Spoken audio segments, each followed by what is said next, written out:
So much of the emotionalism of the film, I feel like, comes from not just the emotions that are going into the fighting, but so much of what's being kept inside. They are, everyone is playing things close to the vest. They are keeping their own counsel, and they're keeping their emotions in reserve. James, I'm wondering, as a screenwriter, is it difficult to write a screenplay where so much emotion is kept under wraps? Yeah, actually. Yeah, it is. But you know, at the same time, it's very easy when you're writing for Aang. Mm-hmm. So you know, traditionally, writing for Aang means underwriting. It means putting as little as possible on the page that can give an impetus to Aang and the actors to push it somewhere else, mm-hmm. and not to try to be ahead of them, mm-hmm. to tell them what their goal is, where they're going to be, but rather give them a ground that then they can jump off of. Yeah. In the screenplay, at the moment when there would be a fight, you would just type "they fight." Well, that was right? that was the joke on the script when we actually sent it over to Michael and Tom.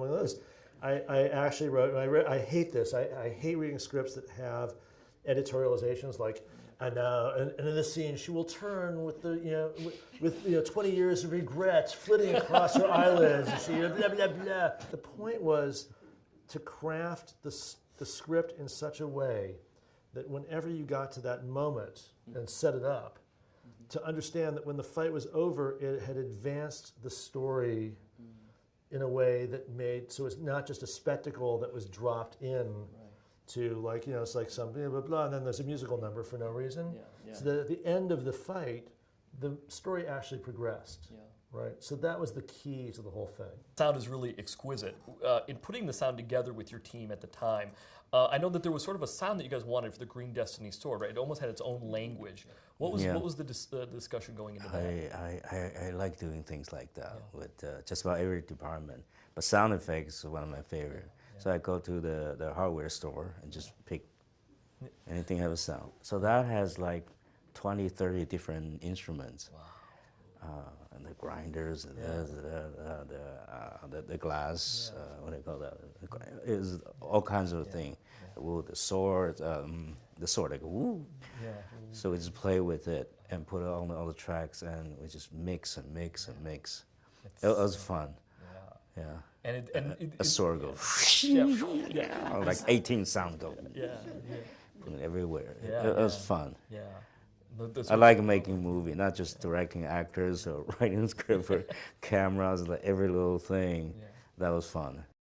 Michelle Yeoh's acting in here, I always sort of think, actors sort of say that you should have the emotion, not show the emotion. I think Michelle Yeoh gives a masterclass in that, in this film.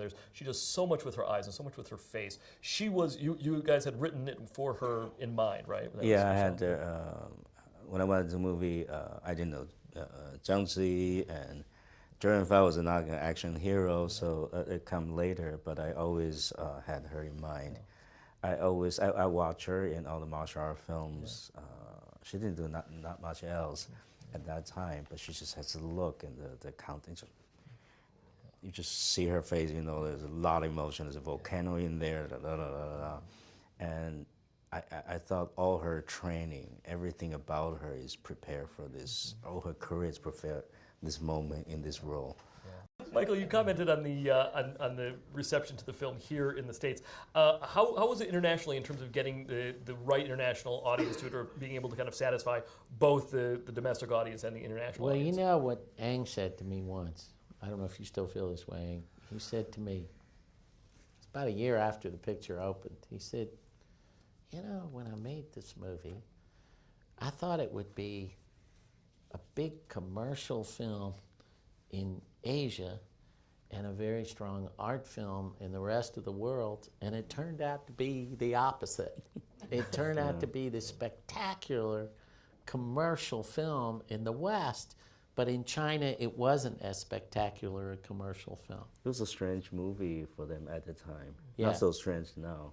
Yeah. Is that because the storytelling it's was just different? not the genre. 15 into the movie, people were talking, there's no fight. And after the last fight, there's still 15 minutes to go. So it is very unusual. Yeah. I always felt it had to do with your melding that kind of Beijing opera storytelling tradition with your knowledge of Western storytelling, you know? Well, everything goes in. Yeah. A lot of that is what I grew up watching those movies and all the other movies. I thought, you know, you can do this to a martial art film. It's because the design genre is fantastical. It's the guilty, the sinful kind of fun, pleasure with the repressed, when I grew up in Taiwan, repressed Chinese culture. And that's like the truth, the hidden truth in us. It's bubbling. It has a lot of energy, but it's the hidden dragon. All of these elements together, the flying Wudan and the yearning and the mourning and the family dynamics and the master disciple sense of loyalty and honesty, all of that helps make the movie what it is. And would you agree that that's so much of the movie is because of all of these different elements coming in from other places?